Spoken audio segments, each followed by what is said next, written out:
tell the world who you are and what you do, my friend. Well, my name is David Santiago. Some of you may know me as Southpaw Canine Coaching. I'm from Long Island, New York. I'm a former apprentice of the world-renowned trainer Jonathan Katz, who's a three-time PSA 3 title holder.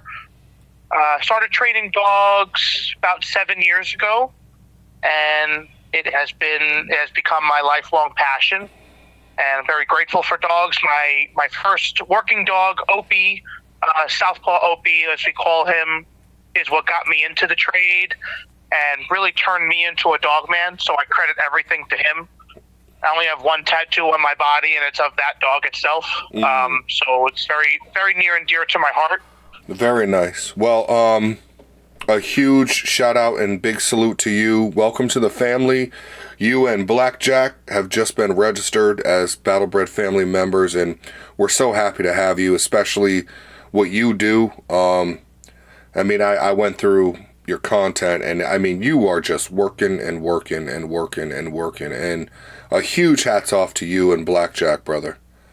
Thank you, man. In the particular field of dogs that I'm in with protection sports and competition obedience, when I first got into it, obviously, the Belgian Malinois, the Dutch Shepherd, and the German Shepherd, those are the most common breeds that you see in competition obedience and bite sports, especially.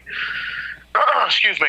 So when I got into this and when I met my mentor, I had Opie, who's an American bully, street bred dog.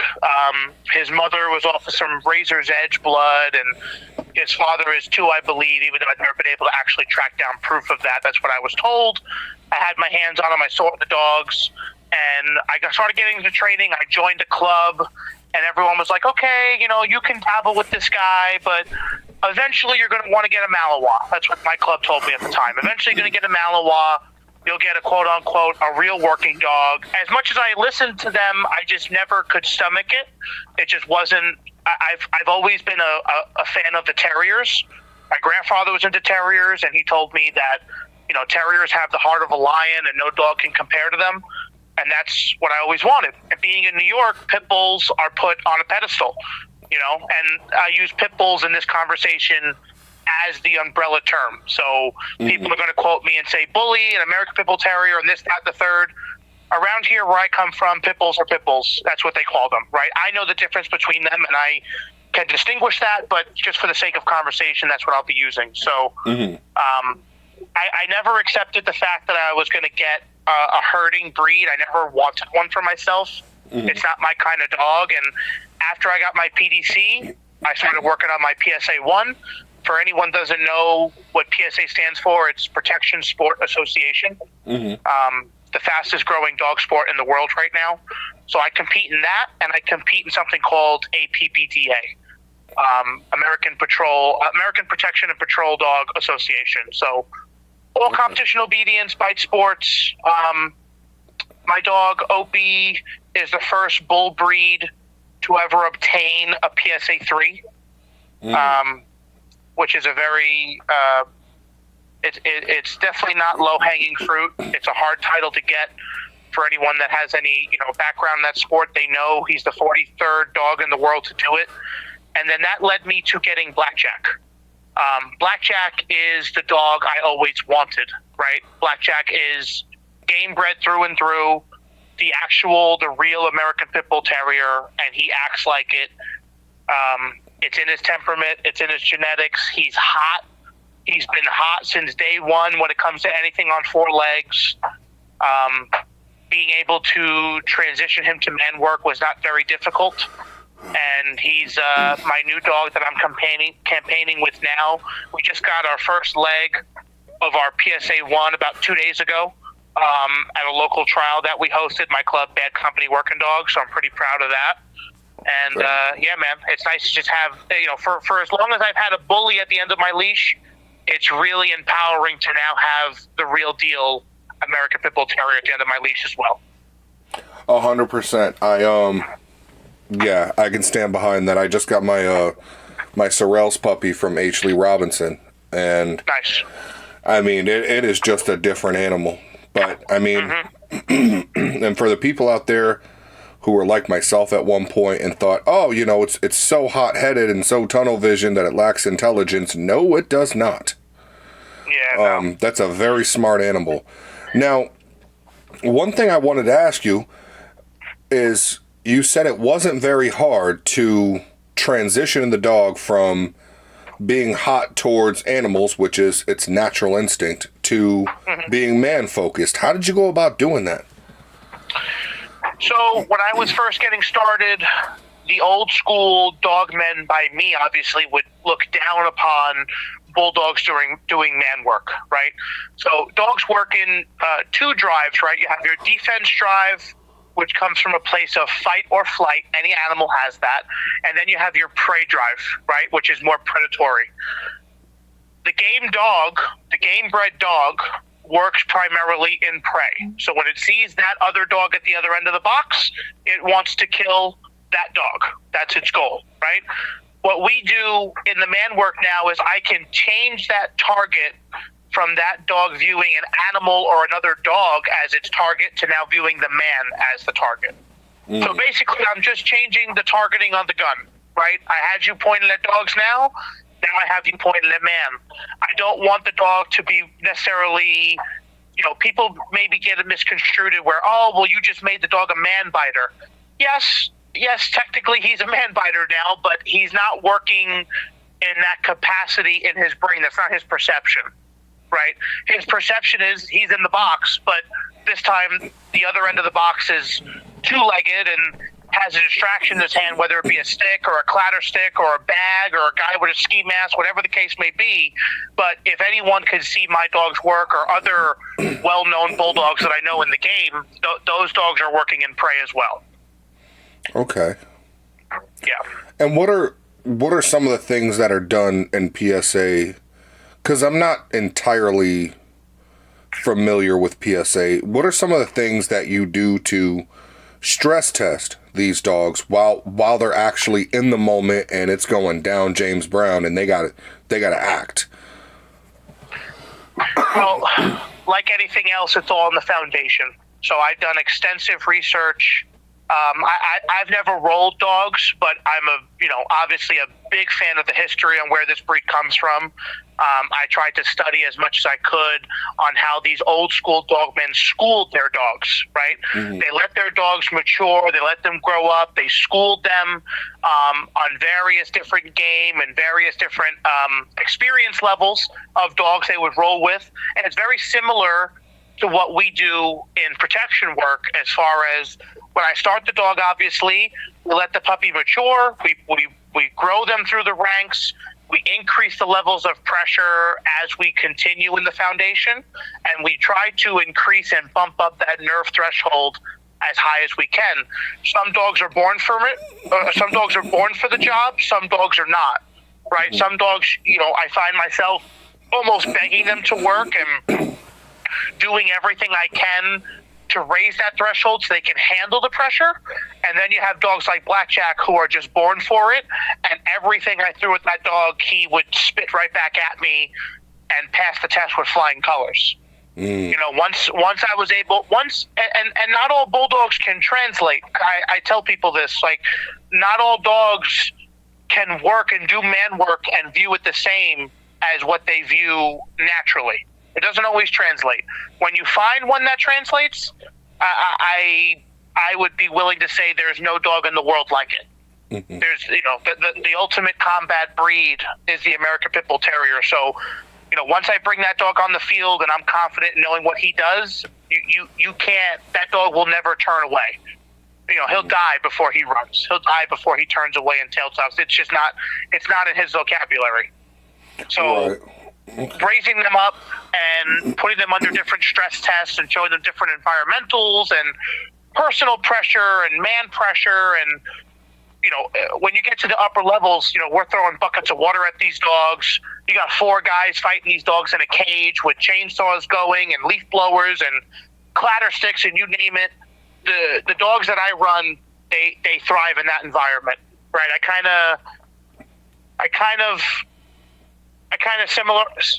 put it to like when there's danger, when there's a fire in a building, a fireman runs to the fire. Most people run away, right? When my dogs see or hear gunfire or hear a problem, they want to run to it, not away from it. It turns them on, right? The fight is what they long for. Right. Okay. What are the bloodlines behind Blackjack? I mean, I remember looking at the pedigree, but I mean for the public. Yeah, Blackjack is, for layman's terms, he's an Eli bred dog. I'm not I couldn't sit here and tell you all of it, off the top of my head. I'd have to look at it again as well, but he is an Eli bred dog, Bordeaux bred dog, very tightly bred.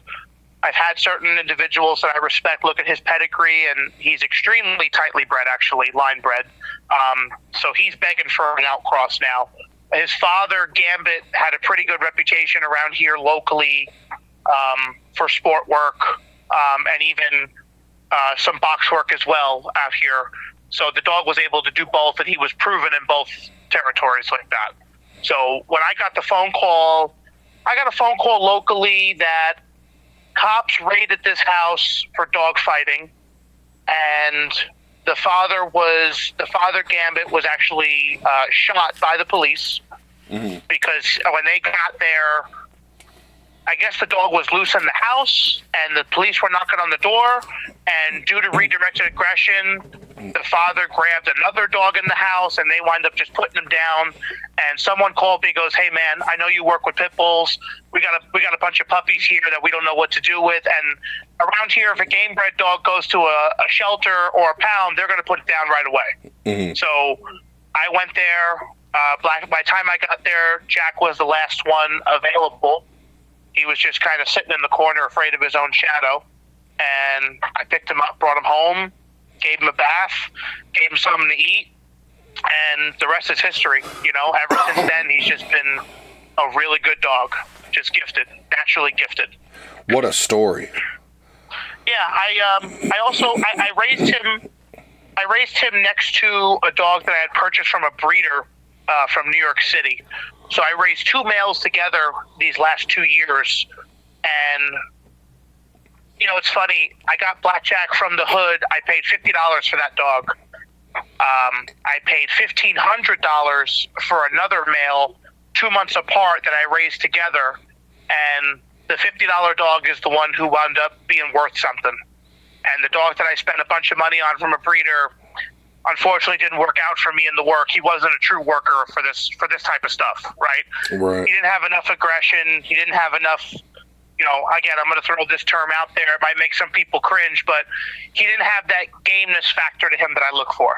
He didn't have it, right? And if anyone knows what that is, you're either born with it or you're not. And he just wasn't it. So it's just funny how the dog from the hood for $50 wound up being the star at the end of the day. Sure. I mean, that doesn't actually surprise me at all. I mean, I've gotten, back when I was in my, backyard days, as some people like to call it, man, some of the dogs I've gotten for $50, $100, $300 at most, sometimes even free. Some of those turned out to be straight up killers. And then I'd turn around and when I started getting into the UKC dogs, when I started getting my feet wet a bit a long time ago, this old Gotti Razor's Edge whole thing, I got one good Gotti dog. He was a really good dog, but he was given to me. But other dogs that, people are out there paying top dollar for, a lot of those dogs, and this was in the city, not New York City, upstate, Rochester. Right. That a lot of those dogs turned out to be trash. Yeah. Nobody's. It's a shame. Yeah. So dollar bill, the dollar amount and the pedigree doesn't always mean anything, Yeah. It's funny when you figure that out. I got people who bring me dogs all the time from these, well-known kennels and breeders. Then you get someone who shows up with some backyard bred, or a rescue dog, and I'm like, well, you got a real dog on your hands here. This guy wants to work, Yeah. And it's evident. So a good dog is where you find it. That saying is very, very true. A good dog is where you find it. Yeah. In fact, I was just talking to Well, I'll let the interview release. I don't want to ruin any surprises. But I was talking to this Alapaha bulldog breeder, and he said it pretty plainly. He said, "I'm not really focused on the pedigree. I want to see the dog in front of me. What does that dog do?" Yeah, and very true. Yeah, that's another big reason why I have. I went to a couple of ADBA shows, and I tell you, some guys they can recite pedigrees, and they can read a pedigree so fast and know what this dog was and this, that, and the third. And I've just never been into that. I am really about the dog in front of me. Like, that's what I've always gone on, right? Because that's what I have my hands on. And people so far, they talk about, oh, well, this guy is from this blood, this one's from this. Yeah, but what does the dog do that you have now? I know what the ancestors did, and that's fantastic. But my grandfather was a war veteran and a complete freaking badass, and I'm not, right? So, my ancestry is pretty strong too, but I never served in the military. So again, sometimes ancestry carries a legacy, but what's happening now in front of us? That's really what's important. So it's like, I just tell people, like, don't read so much into the paperwork, especially when it comes to bulldoggers. And just as myself, they hold that paperwork really, really high. Show me what the dog on the end of your leash is capable of. Show me what your dog can do. Show me the relationship with you and your dog. That's what's impressive to me. Mm-hmm. Absolutely. 100%. Yeah. Where are you located? I'm on Long Island, New York. Okay. Yeah. All right. Your address, I'd never seen that before. It's like, what? Yeah, Ronkonkoma is pronounced, and we got some old Native American names out here at the streets and the towns and things like that. So. That's what I kind of figured it was. It sounded very Native American. When you're raising up a pup, what are you looking for? Give me kind of a time frame. Like at 8 weeks old, at 16 weeks, at 6 months. What are you looking for as you're going along? So I guess from looking at litter of puppies, I've done 2 breedings myself now and placed the dogs in working homes and things like that. I've watched my mentor breed a handful of litters. I've helped people select dogs. I've worked young dogs, young puppies, and things like that. I guess the number one thing we'd look for, obviously, would be confidence. How does that dog respond to environments it's never been in before? I like a dog that comes out of the truck and thinks the land that he's stepping on is his the second he's there, right? Mm-hmm. Same thing with my female. I have a female from Clay No Fear. That bitch lifts her leg to pee, and I'm not kidding. Like, that's what she does. Okay. Like, she lifts her leg to mark when she takes a pee. So that's the kind of dog I'm looking for. I'm looking for confidence. I'm looking for stability. I'm not looking for a dog that's defensive or snarling at people for no reason. People, they might get misconstrued of what we're looking for man work and protection dog. That's not necessarily what I'm looking for. I'm looking for confidence, stability, nerve threshold, and just pretty much how that dog is acting around it. I'm looking for drive, of course. If something moves, I want to see the dog want to give chase. I want to see some prey drive. I want to see some threshold there with defense. It's all part of it, right? Mm-hmm. I want to see a well-balanced animal. I would think anyone else looking for a working dog would think the same way. I don't want to see one side too heavier than the other, right? There are some, you get some of these bigger bred dogs, these Corsos and Rottweilers and things of that nature, and they're very defensive. And we have to remember, defense comes from a place of fight or flight. Defense must be addressed in protection work and man work, because you will find an adversary that's not prey. And if, people today, they want the quote-unquote prey monster, they call it, right? The dog that only works in prey. Well, there'll be a day when your dog's working on a man, whether it be in a suit or in a real-life situation, and that dog in that fight may not be the predator, right? The man may be the predator. And how is that dog going to respond? Right, I always tell people there's a video online of a grizzly bear running after a couple of photographers. I guess they work for Discovery Channel or whatnot. And this bear's charging at them, and they're able to put their hands up and yell and bang some pans together and make enough noise and stand up front, and that bear turns and runs away. So I tell my students, I tell my clients, I go, what drive was that bear in that moment? I go, that's defense, right? That's fight or flight. That bear had to make a decision. Now, if the bear was working in prey, or the bear learned how to work through defense, that bear could wipe out an entire village if it really wanted to. But the bear's not used to that. The moose doesn't stand up to fight the bear. The salmon doesn't fight the bear. So defense is a necessary step in protection work to work through. The dog's not always going to be the predator. Your dog has to understand what it's like not to do that. And that's when we dip into the third drive, I call it, which is predatory aggression, right? And I have that, I believe, in Blackjack. Blackjack has high sense of predatory aggression, where not only does he want to chase, catch, and kill his target, but there's aggression mixed into that. I've seen dogs with high prey drive, but they just want to chase a ball. I've seen dogs go down the trial field and they were told Stellan, which is a common bite command, to go bite a man. And if that dog can't find the man, it picks up a bag or a tug or a ball it sees on the ground. That's not what I'm looking for in a dog, right? I had a well-known breeder, a friend of mine that I was speaking to, and he goes, Dave, what do you look for in a dog? And I said, I have a hard time describing this. I go, but I was playing with Blackjack in a field the other day. I think we were on the road somewhere in Idaho. And I threw him his ball. He ran after it. He picked it up. He was coming back to me slowly. And some guy walked out of the woods.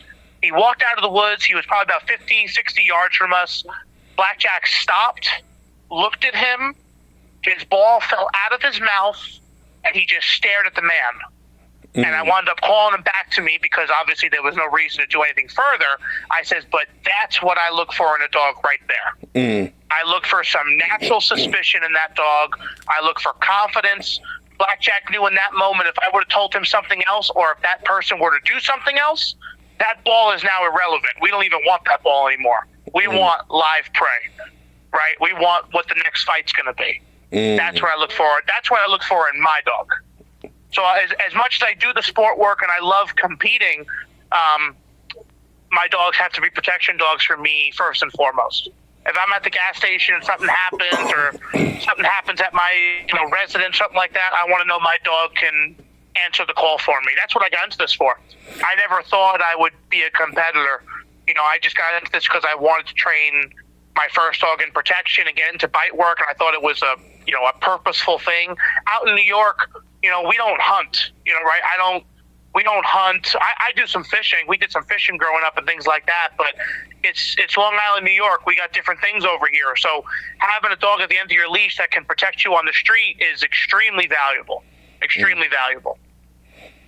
Right. So you are the difference between what I hear a lot of. There's a lot of guys who are 100% personal protection, has to prove it out in personal protection, and then the other side is sport work. You want both.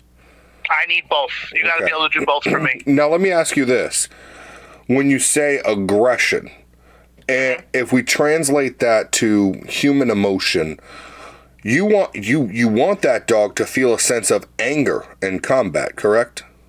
Yes. Okay. Very good. Okay, that's what I was thinking. Because when I'm not an expert. I've trained some dogs in the hood before. When I was living back upstate New York and whatever. And I wanted anger out of that dog if somebody was acting a fool around me. Yeah. It's not just a game. Yeah, I wanted the dog to be pissed off. I wanted the dog to be pissed off. Like, yo, you can't do that around my daddy. Yeah, 100%. Very good. Like I said, when I look for confidence and stability, my protection dogs are actually very social. So Blackjack is extremely social. I can bring him into a crowded area. People can say hi to him. People can pet him. He's stable. He's a very, very happy dog. Obviously, when I flip that switch, a different animal shows up. But again, nobody wants a bodyguard with a chip on their shoulder. Right? Nobody wants to be at the bar with a buddy who, if someone steps on their shoe by accident, he's picking a fight. Or you can't look at this guy sideways without him picking a fight. Nobody wants that, right? You want a bodyguard who sits behind you or sits in the corner of the room, acts like a gentleman, and then if something happens, he can answer the call. Right? That's really what you want in a dog. And again, my dogs, you have to be a protection dog for me first. Once I see that you can do that for me for real, okay, now we can go to sport, because I'm not police. I'm not military. So the sport world is the only place where I can showcase and hold my training to an unbiased standard. It's very, very easy for trainers today, and especially in the protection world, they post these cool Instagram videos and reels about them in their yard and where they train. I tell you, all my dogs look like rock stars where I train every day. I have a local field that me and my club train at. They look like rock stars there. But how are they going to look in the next state or another country in front of decoys they've never seen before, under judges that we don't know? You know, can I hold up to the standard? And that's why I compete. That's why I fell in love with sport, is because, okay, this is where I can showcase what I can do, and this is where I can demonstrate that I'm not just a local backyard hero. You know, traveling and conquering is a big deal for my club, right? And I tell my club members, you know, there's rules within the sport, but let's say, for example, a PSA 1, you can get you have to pass a PSA 1 twice. You have to get 2 legs of the title. Same with the PSA 2, same with the PSA 3. My club members are not allowed to get both legs in one weekend. We don't do that, because to me, there's no honor in that. Right? You are supposed to travel and go to different fields under different decoys and judges to truly prove the dog out. Because let me tell you, if anyone knows about the protection sport world, there's some scary decoys out there. There are some decoys that bring true presence, and just the presence of them alone is enough to make some dogs turn the other way. So I'm really big on the honor of it, and you know what we do, and holding it to a standard. And I credit that mentality to my mentor again, because that's how he taught us to be as well. Build the dog in the lab, certify them for the street, make sure they can do their job, and then once you feel that dog is ready for the big league fight, okay, let's go compete now.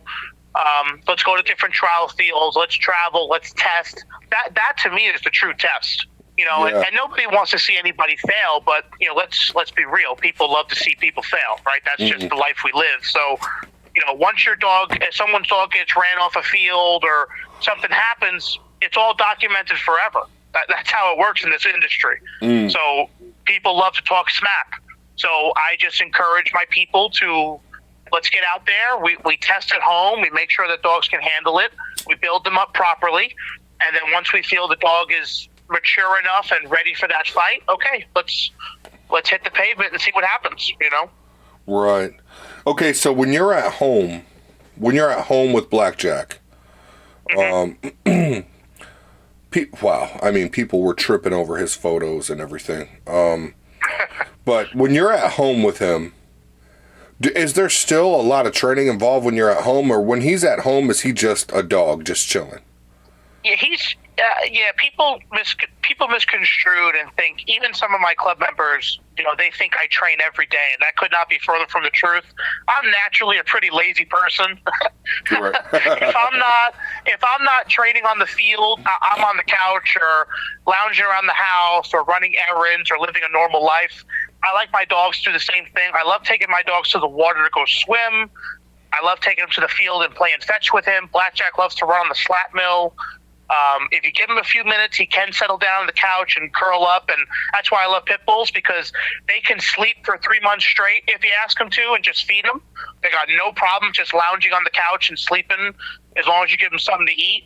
And then if I ask that dog to work for 3 months in a row every single day, he'll do that as well. That's another reason why I love the breed. He's so go with the flow, man. Like, again, I just travel. I was on the road for 2 months, doing nonstop seminars every weekend. That dog teaches decoys, right? Blackjack trains decoys all the time. He'll bite leg, he'll bite bicep, he'll bite this, he'll bite that, and he'll work on decoys that don't really know what they're doing and help educate them. And then when we come home and we regroup for a week or two, we don't work at all. Like, we're off. He's hanging out. So he's a very well balanced dog. I gotta go to New York City tonight to drop off one of my client dogs, and he'll come with me. And then I take him into Cat's Deli and get a pastrami sandwich, and he'll be right next to me. Oh, nice. He's a warrior, but he's not reactive. Right. He's not reactive, which means he doesn't just pop off and fly off the handle. He's responsive. That's how I say it, right? I don't want a reactive dog. I want a responsive dog. If I tell you to do something, if I tell you it's time to go, or you see something that means it's time to be that way, then let's go. Other than that, man, just chill out. We're chilling, We're hanging out. That's it. Right. Okay. Well, I decoyed a few times. There was this club around here locally in Myrtle Beach that I went to a few times, and they were cool people. They were very much focused on, the apprehension work kind of thing. Yep. They were very good people, and they knew what they were doing. But I decoyed a few times for them because, I live for this. It was just like, yeah, I want to do it. Yeah, I want to do it. So I do it. But the whole time, one thing I couldn't figure out is how their dogs were already developed. But how do they know automatically? Go for the leg, go for the bicep. I was thinking the whole time this dog's going to redirect and hit my face or something. Yeah. Well, targeting is a big factor of what we do. In my experience, it leads back to, so police canines, they're the first ones to be using these dogs for actual apprehension, right? They were even using dogs for apprehension and building searches before the military was, okay? So they're apprehension dogs. They're not meant to kill, and they're not meant to cause life-altering injuries, right? That would get a police officer in a lot of trouble. So we don't want dogs biting the groin. I don't want dogs biting your face or your gut, your stomach. I don't want to change your life in that way. I just need to apprehend you. I need to stop you from doing what you're doing. That's where that comes from. So there's extensive work in primary and secondary targeting. So most dogs, or I should say a lot of dogs, have primary bicep targeting for sports. You'll see them flying into the left bicep or the back on the tricep, and that's the typical sport look. And then you have your leg dogs that target leg. We have something called different types of bite sleeves to help teach those dogs where to target. It's kind of like if you were a boxer with boxing gloves on hitting a speed bag or a punching bag. There are certain places where you want to hit. You don't want to point. You don't want to, aim your punches towards someone's groin. That doesn't make any sense, right? I don't want to hit your shoulder. I kind of want to hit you in the face or, maybe the center mass a little bit. Or again, I'm not a fighter. I'm just guessing here. But we teach these dogs targeting for a reason because I want you to bite the leg. I want you to bite the arm.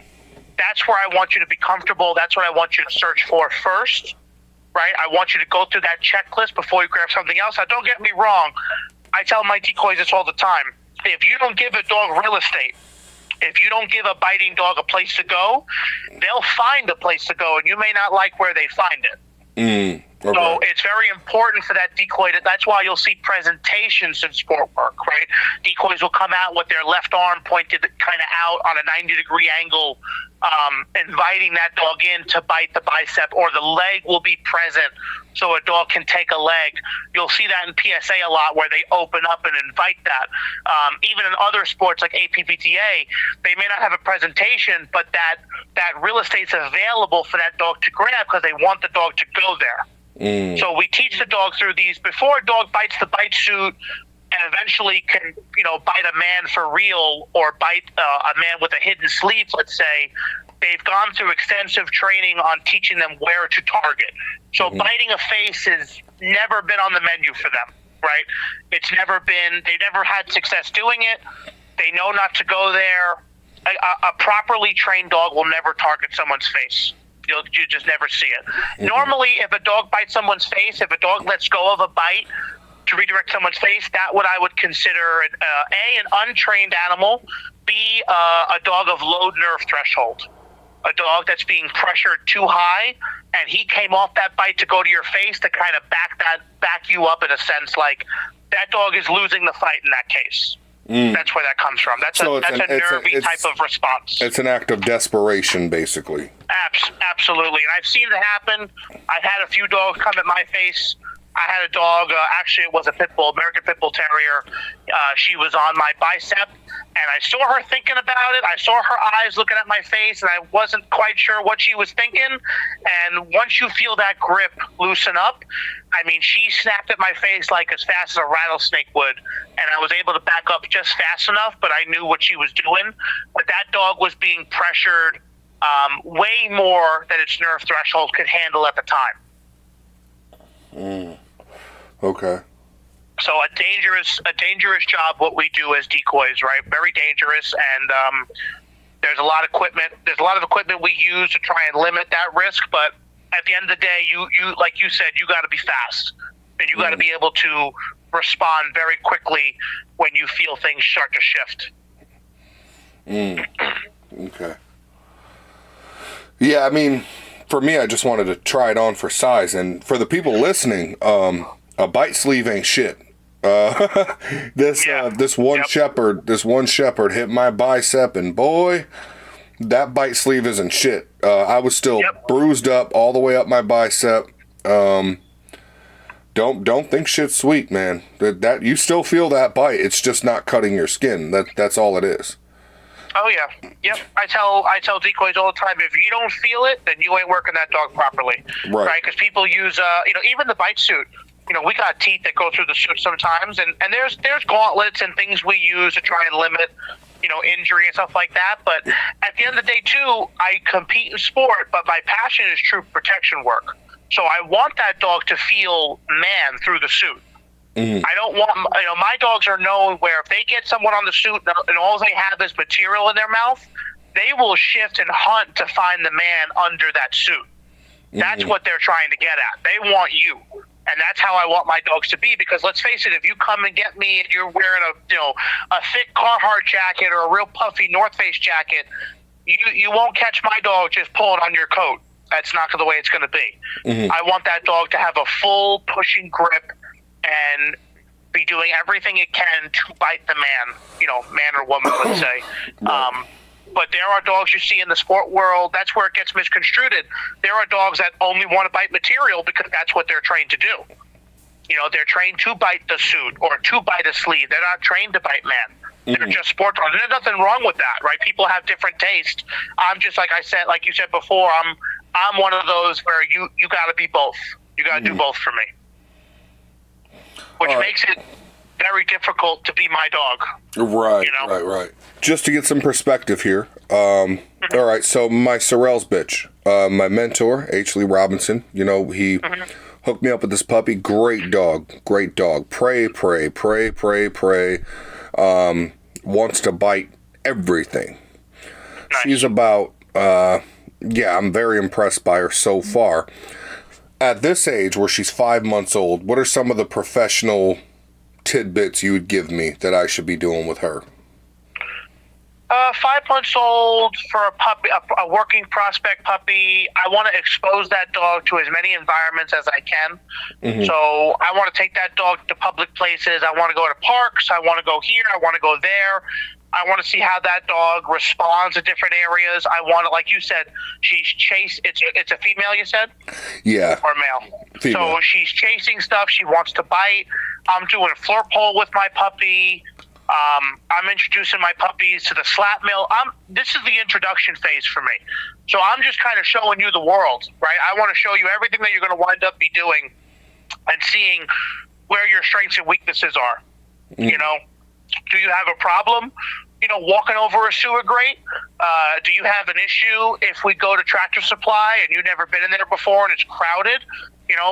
Is your tail tucked, or are you confident and exploring and happy? Right? And from what you're describing with the heavy prey drive and wanting to chase and bite everything, it sounds like that's the recipe for a confident dog already. So I'm sure she is pretty confident, where she is. Is she social? And now, I'm not big on socializing my dog.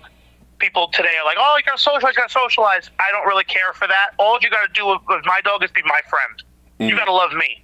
If you don't love everybody else, I'm okay with that. I don't need you to be citizen of the year over here saying hi to everybody. But I also don't want you to be afraid and petrified of everyone that walks past you. I can't have that either. Right. So you got to at least be neutral to your environment. How do you respond when you see other dogs in the street or, in someone else's yard. Like that's kind of what I'm doing with my young dogs, is just exposure is the name of the game. Right. Showing that dog as much as you can before it gets older, because, again, the big thing we were talking before about, COVID, a lot of people got dogs during COVID and they didn't expose those dogs to much. So once everything ended and people started leaving their house again, you got a bunch of nerve bags on the street that are just freaking out over a car passing by. Right, yeah. Well, so far, any little new thing I bring to her attention, even if she's like skittish at first, a few minutes goes by and then she'll run right up on it. Like, okay, what the hell is this thing? That's a great point you just brought up. And a lot of people forget that, and that's called recovery. Right? Yeah. So in the working dog world, for sport work and protection work, I don't need you to be perfect. I don't need you to be flawless, but I do need you to recover. Yeah. Right? We all have a nerve threshold. Every human has a ceiling where we may break. Right? And same thing with dogs. They all have a breaking point. Everyone has that threshold. But can you see something and have an issue and work through it? Mm-hmm. If you can work through it, then I can do that. So I tell people all the time, they ask, well, can you train this dog for this? Can you train this dog? I go, the only thing I can't train is heart. I can train any dog, but I can't train heart. If the dog doesn't truly want to be there and doesn't want to work through something, that I can't help you with. But everything else I can do. Right, so I like a dog that has heart. And I've seen, dogs, have an issue in certain environments and new things thrown at them and wherever they go. But if a dog can recover and work through it and bounce back, I like that a lot. And that shows me a dog has heart. Right. Well, one example, I took a 2-liter bottle and put some kibble in it, shook it up, threw it at her. And at first, she's just like, the hell is that? And she, dodged it and didn't want nothing to do with it. But then I started throwing it around her play area. She didn't end up going for it or anything, but she ended up not giving a damn about it. That's exactly what you're looking for. I was hoping she would try to attack it, though, but, win some, you lose some. I forgot this interview now. My mind's run away from me. But there's an interview I read with this young lady. She's an avid American Pit Bull. Diane Jessup? Yes, Diane Jessup. Thank you. Yeah. I'm a huge fan of her. I've watched her videos on YouTube many times. And one thing she said that stuck out to me, she said, give me the quiet dog. Give me the quiet dog. That's the dog that I want. Right? So, because it's like people, the loudest one in the room is usually the weakest one in the room. Absolutely. And I found that to be the same thing with dogs as well. Yeah, that makes a lot of sense. Yeah. When you're schooling a dog and that dog gets to 9 months, 12 months old, getting that year mark, what are you doing at that point to really okay, from what I understand, 9 months to a year is when you kind of know. Yes. So what are you doing around 9 months to a year to see what the dog is really made of? Give me some examples. So now, 9 months to a year, it's actually good timing that you bring that up, because I do have a dog that's just about to turn a year that I bred in my club that my apprentice, Matthew, has. And I watched that dog work last week on a close friend of mine, Corey Pandorf, who's a national select decoy, level 3 handler as well, one of the best decoys in the country. And he's working that dog, and I see this 11 to 12-month-old dog enjoying the work, loving it, coming out of the truck, knowing what time it is. He knows the cues of his owner. Once the owner puts the flat collar on him, the harness, whatever the case may be, he knows exactly why he's there. He goes right into drive, and he's pulling at the end of his leash. He's excited, and everything we're throwing at him and showing him, he may not understand it, but he wants to be there. That's what I'm looking for at that age. I don't need you to be bulletproof. I don't need you to be a rock star. But the fact that that dog comes out knowing it's time to clock in and does so, that's what I want.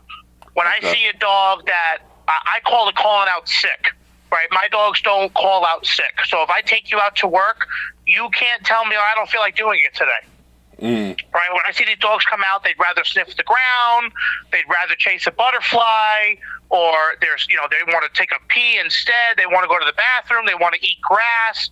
That's what shows me, okay, you're not really cut out for this kind of stuff. This is not for you, right? Or maybe something's not, going well at home, or something's not being manifested properly here or nurtured. Oh, excuse me here. But 9 months to a year old, I want to see a dog enjoying the work. Tail wagging, happy. And again, I talk about the necessary of working through defensive stuff and aggression and things like that. But at the end of the day, a UFC fighter enjoys what he does, right? A martial artist enjoys what he does. He has passion and truly, has an obsession with what he does. That's how I want my dogs to be as well. So when those dogs come out of the truck and I see that excitement and I see that willingness to work, that's the biggest indicator to me that, okay, we're moving in the right direction. Because they're going to struggle. You're going to have a year-old dog that has a can curtain issue or a clatter stick issue or a distraction issue, an environmental issue, personal pressure issue, handler issue, whatever the case may be. But again, if the dog has the heart to be there and wants to do it, now we can work. Now we can cook. Now we can work through these issues. We can build our nerve threshold. We can push the limits. Again, it's kind of the same thing I would imagine of someone maybe in boot camp or, maybe in going to try to be a Navy SEAL or whatever the case may be. I'm sure that's extremely challenging and mentally difficult. But if you really want to be there, you're going to push through those. You're going to push through those obstacles to make it happen. Yeah, absolutely. Okay. Yeah. We're approaching the hour mark, and I appreciate you jumping on, but we absolutely have to get to a part 2 at some point very soon. Yeah, man, I would love to. One thing I would love to say also, I didn't get to say in the beginning, I absolutely love your channel. I'm sure you've heard this many, many times. When I was first getting into dogs, my younger brother and I would watch your videos. You only had a handful at the time. Yeah. And when COVID struck, we were off of work together for about a month. I was an automotive mechanic at the time / manager, and I wasn't really happy with what I was doing. I got my first dog at the time. I was obsessed. I was new to this world. And COVID really helped me change my life because it kind of got me out of my routine. And then I realized, oh, wait a second, I could kind of chase this hobby and maybe make my dreams into a bit of reality and kind of become a dog man, a dog trainer that I always wanted to be. So it's kind of surreal having you reach out to me a little while ago and say, hey, man, I think your dog would be good on, getting registered here and maybe we could do an interview. So again, I'm fanboying right now. So to be talking to you on the phone and be doing an interview is a very big honor for me. So I really appreciate it. Man, that's huge to me. You have no idea. This whole channel kind of happened by accident. Before we started recording, I explained to you, how it happened, and for those words mean $1 million to me. You have no idea. So thank you so much for that, and thank you for jumping on, and thank you for joining the family. You and Blackjack are exactly what I was looking for as far as the Battle Bred family is concerned. And trust me, that. I can train my dogs at home and all these different things, but I'm by no means a trainer. I plan on doing these things soon. Just kind of trying to flex that muscle a little more and learning more about it. So expect for me to harass you a whole lot. I'm going to have 1,000 questions on this, that, and the third. And I hope that, the audience picked up something from this. But, yeah, part 2 for sure. And absolutely. Probably a 3 and 4. Anything I could do to help, feel free to reach out, man. I appreciate you and your kind words and your undying love and support, man. I definitely appreciate it, my friend. Yeah, man. Thank you again. And to anyone, yourself and anyone listening, you can reach me on Instagram, Southpaw K9 Coaching. Shout out to my club at home, Bad Company Working Dogs. We've been going at it over 2 years strong now. We're a very strong club. We are a welcoming club. We'd like to have anyone come out and visit and just want to check things out and get their feet wet, whether it be new to decoying or new to working your dog, or even if you don't have a dog or a bite suit, you just want to see what this stuff is about. We're very open to that. We try and be very inviting. We train about 3 times a week on Long Island here. There's clubs in New York City. There's another club out here as well. So this is this is a really good community. And a lot of times I see people will say, oh, the dog world may be a toxic place. I can promise you it's been nothing but a blessing to me. I can go to almost any state in the country and have a place people will house me, feed me. I'll be able to train with them. And I don't know a lot of people that can say that. So the dog world's been nothing but a blessing to me, even now leading me to you, which has opened up a whole nother part of the community to me. So I'm greatly appreciative of you.